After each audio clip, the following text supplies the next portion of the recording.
Hello, everyone. We are back. We are continuing with chapter 8 today from William Walker Atkinson's book, Thought Vibration.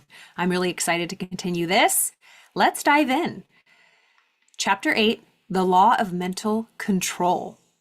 Thoughts, either faithful servants. Let me start again.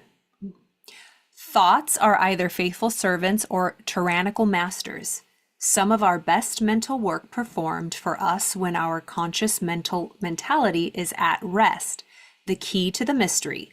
The man who understands how to run his mental engine, slowing down the mind. Truly, the law of mental control. Are you in control of your mind? Are you able to pull your mind in the direction that you want to focus on? This is something that I am constantly working on. A Course in Miracles says we are far too tolerant of mind wandering, and I find that to be true. Our thoughts will make or break us. Everything starts with thought. Every single thing in your life, what you're experiencing, is because of what you think about it.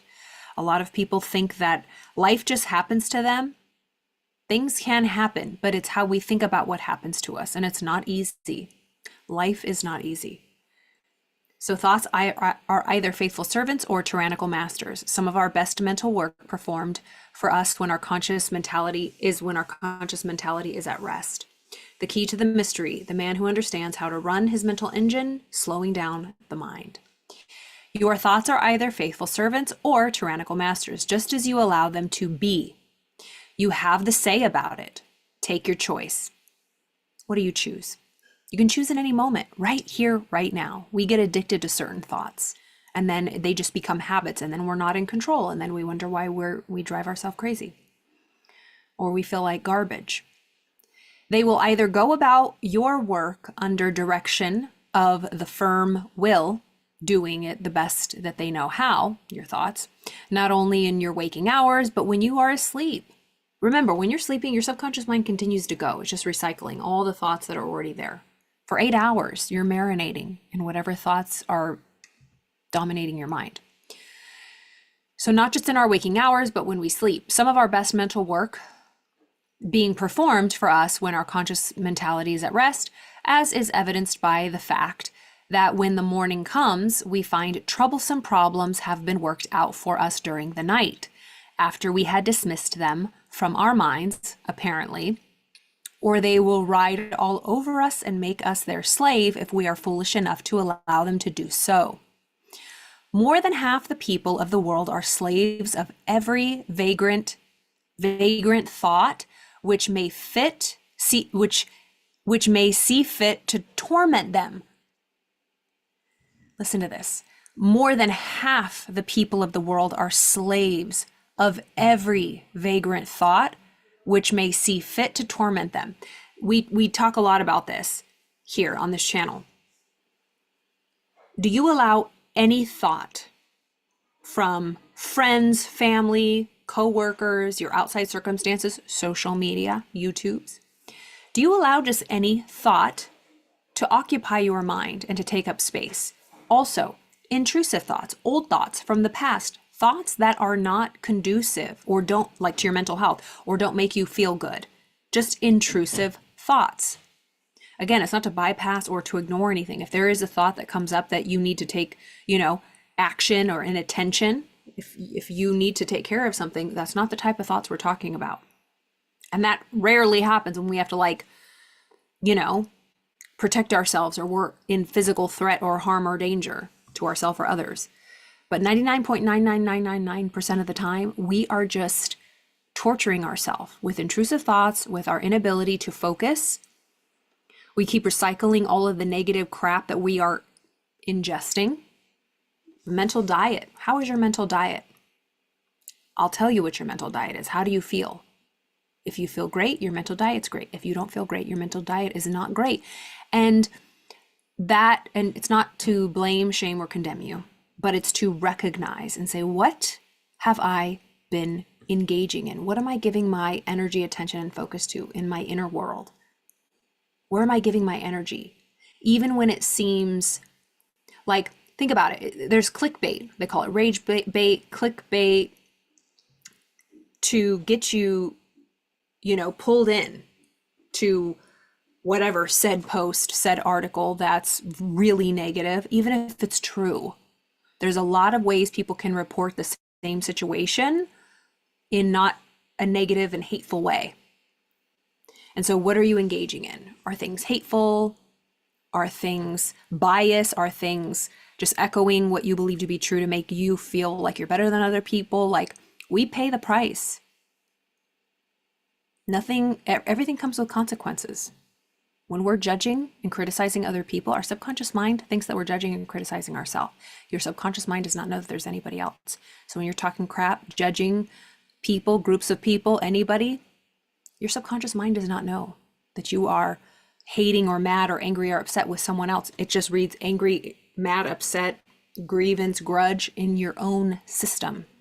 That's why it behooves us to forgive, to release resentments, try to understand. Doesn't mean we got to be friends with everybody or condone what they do, but we just got to keep our side of the street clean. So more than half the people of the world are slaves to every single thought that just floats in their mind. Your mind is given you for your good and for your own use, not to use you. That's the truth. Are you using your mind, or is your mind using you? There are very few people who seem to realize this and who understand the art of managing the mind. The key to the mastery is concentration. A little practice will develop within every person and power. A little practice will develop within every person the power to use the mental machine properly. When you have some mental work to do, concentrate upon it to the exclusion of everything else, and you will find that the mind will get right down to business, to the work at hand, and matters will be cleared up in no time. Our ability to concentrate. So if you know yourself best. What distracts you? Is it your phone? Is it social media? Is it your friends? Is it how you set up in, your office space? Whatever it is. Do you work from home? Should you rent an office space? Should you go work at the library? Go to a coffee shop? What distracts you? You have to be honest with yourself, because to concentrate, to focus our energy, our mental energy, the faculty of the will, to be able to focus on something, even if it's for short bursts of time, you are, strengthening that muscle. And when we start to do that, we understand that matters start to clear up. We start getting things in order. There is an absence of friction, and all waste motion or lost power is obviated. Every pound of energy is put to use, and every revolution of the mental driving wheel counts for something. It pays to be able to be a competent mental engineer. Remember, you are in control. You truly are. And it might not feel that way right now, and I understand, because nobody teaches us this stuff. Nothing happens outside of our mind. Everything happens within our mind. Everything is in our mind. Everything's in our mind. We dictate. Remember, we do not experience the world through our senses. That's how we take in data, but we don't see with our physical eyes. We don't hear with our physical ears. We hear with our mind. We decide first what we believe, what we think, what we know to be true. Then we only hear what is in line with that. We only see what is in line with that. It's our bias. It's our filter. It's that reticular activating system. It's real. It's our search engine. It's our algorithm. And if you don't like what you're seeing, what you're hearing, what you're experiencing, check what have you been searching for? What have you been engaging with? Start small. Just start small. I always talk about how there's times when I can get into real holes, real dark holes, like just funks, right? I don't trust my mind. It's like classic, NLP? You got to pattern interrupt. I listen to YouTube videos, audiobooks, affirmations, tapping. I will just fill my mind even when I don't feel like it. Because it's like forcing yourself to do something. It's like taking vitamins for your mind. I already know how it's going to end. It's not well. I'll drive myself crazy into an anxious panic attack. I can't afford that anymore. I'm not going to do it. So any person who understands how to run their mental engine knows that one of the important things is to be able to stop it when the work has been done. They do not keep putting coal in the furnace and maintaining a high pressure after the work is finished or when the day's portion of the work has been done, and the fire should be banked until the next day. Some people act as if the engine should be kept running whether there was any work to be done or not, and then they complain if they get worn out and wobbles and the wobbles and needs repairing. These mental engines are fine machines and need intelligent care. Wow, that's fantastic. I love that. So some people act as if the engine needs to keep going. Are you that way? Do you allow yourself just to think of nothing, to meditate, to relax, to stare at the wall, to go on a nature walk without something in your ear and always spinning? I'm guilty as charged of that. I have to really make efforts, conscious efforts to have quiet time. I've been doing better, reading fiction, bubblegum for the mind, watching my favorite movie, just like escaping, letting my mind not either think of anything or escape, to have someone do my thinking for me, right? Just to relax, not take things so serious, not trying to figure something out all the time. It's like, think about your computer. You probably can't hear my fan right now. Maybe you can, but like the fan's a burning. She's a going, fighting for her life over here. But that's like think of yourself as a supercomputer. Like when the processor's like trying to cool down and the fan's always going because it's always working double time, overtime. It's like, what happens when our computer doesn't relax, or we put it to sleep or shut it down or reset it? It'll crash. We're no different. So he's saying some people act like this engine should be going 24/7. And that's why people don't get sleep. I experienced this for the first time this past couple months. I don't know. I have never in my life experienced this, but that's what it felt like. It felt like I was sleeping, but I woke up so exhausted because like I felt like I was like half awake the whole night. Like my mind was going. My body was like asleep, but my mind was going. It was like the fan was going all night. And I was like, is this what insomnia is? It was terrible. My heart goes out to people who struggle with that. But it just took some mindfulness, some quiet time. That's when I started taking a break from social media, almost 2 months. It was the most glorious reset. Like I kept being stimulated. Like it just kept keeping the fan going, and I just like put a stop to it. Again, you have to know yourself. Like, what keeps the wheels spinning? Take a break, right? Conversations with people, certain friends, certain family. Some people act as if the engine should be on all the time, and they complain when, the machine breaks down. To those who are acquainted with the laws of mental control, it seems absurd for one to lie awake at night fretting about the problems of the day, or more often, of the morrow. It is just as easy to slow down the mind as it is to slow down an engine, and thousands of people are learning to do this these days in the New Thought. Probably talking about meditation. Remember, this book was written in 1906, over 100 years ago. The best way to do this is to think of something else, pattern interrupt, as far different from the obtruding thought as possible. So it's like a dog with a bone in his mouth. It's like, when we get to thinking about something, we won't let it go until we like find the end or tie it up. It never happens. Something new will pop up, and it's like the ego's greatest trick to keep your mind going and going and going and going. You never find an end. It's like a mirage. You think you see water at the end of the road, you get to the end of the road, the water's further ahead. You keep walking, but it's a mirage. That's kind of like a mental mirage. Like we have these thoughts, these stacks of papers we need to sort through, but every time okay, got that one taken care of, it's like a new one pops up. It will never stop, ever, as long as we are living and breathing. And so it's like a dog with a bone. It's like I gotta just like drop it, let it go, rest your mind. Everything's gonna be okay. So he says the best way to do this is to think of something else, as far different from the obtruding thought as possible. And I was talking today and to a client, and we were talking about like reading books or watching movies, anything to pattern interrupt, to get your mind off of it. Particularly things that you like, TV series, shows, do a marathon of a movie, whatever like is a total escape. And you get into the storyline and you lose yourself and you forget about your own world.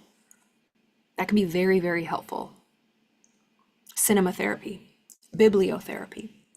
There is no use fighting an objectionable thought with the purpose of downing it. That is a great waste of energy, and the more you keep on saying, I won't think of this thing, the more it keeps on coming into your mind, for you are holding it there for the purpose of hitting it. Let it go. Don't give it another thought. Fix the mind on something different, entirely different, and keep the attention there by an effort of the will. It takes a little practice. This is the thing. It's like, and we get annoyed when there's something really bothering us and someone says, like, let's just get your mind off of it. Just don't think about it for a while. Just put it out of your mind. And you're like, easier said than done. No, you're stupid. That's irresponsible to do. I really need to figure this out. But let's really think about the logic behind that. The mind that is in such distress, do you think that's the mind that's going to figure it out? I think Einstein had a quote. The mind that created this problem and that is just experiencing this problem is not the same mind that can solve it. You quite literally have to get a new perspective. You need to take a break. It's like, I think he even said when he used to be in front of the chalkboard and he was trying to figure out a math equation with the chalk on the board, if he got stuck, he wouldn't sit there and force it and think of it. I can't leave here until I figure it out. He would drop the chalk and take a walk. Relax. Step away from the vehicle. Step away from the problem. Or Edison, didn't he take naps or something? Anything to just relax. And I think Abraham Hicks talks about this too. Think a thought for just 17 seconds or something. Anything, just distract yourself. It's like a pattern interrupt. Start doing jumping jacks. Serious, anything. Then come back to it from a new perspective. Call a friend. Take a shower. Even if you already took one, splash cold water on your face. Answer an email. Just, watch a funny comedy show or something, like anything. You know what works best for you to break out of that. The best way to do this, think of something else entirely different. Get your mind off of it. There's no use in fighting anything that's happening. Don't fight it so that, like, for the purpose of taking it down and figuring it out. That's such a waste of energy, he says. The more you keep saying, I won't think of this, or you're resisting this, or I'm going to figure this out, the more it just keeps coming to your mind.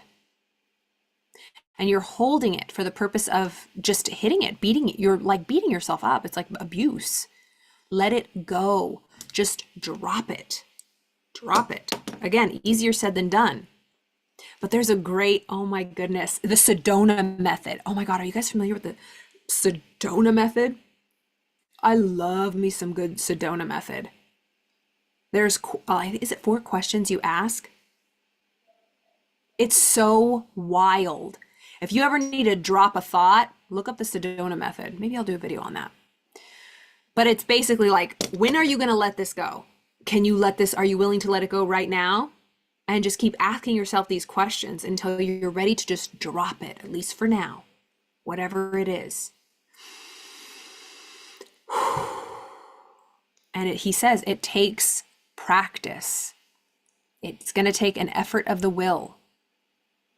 Let it go. Keep your attention there. A little practice will do much for you in this direction. There is only room for one thing at a time in the focus of attention. So put all your attention upon one thought and the others will sneak off. That's the truth. We can only focus on one thing at a time. But do something that doesn't take a lot of mental effort. Like do the dishes, go, I don't know, pick up dog poop, I don't know. Manual labor, that's good. Something like do laundry.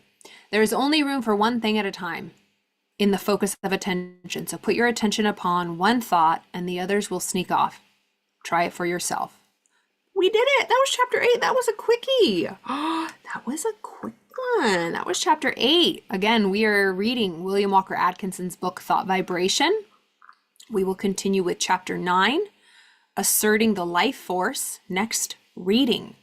Well, that was just a treat. I hope you're all having a beautiful week so far. It is Wednesday, hump day. Is that what they call it? Let me know what is standing out. How do you like this book? Let's see how many chapters are in this book, to be honest. I don't even know. I think there's a lot of chapters. Okay, we are on chapter 9 next time. This goes all the way to Sweet Mother of Pearl. 16?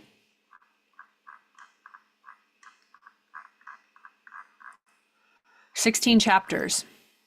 So we are more than halfway through. Or we just got halfway through. Here we go. Giddy up. All right, y'all. Have a beautiful evening. Let me know what you think. Thank you for your love and support.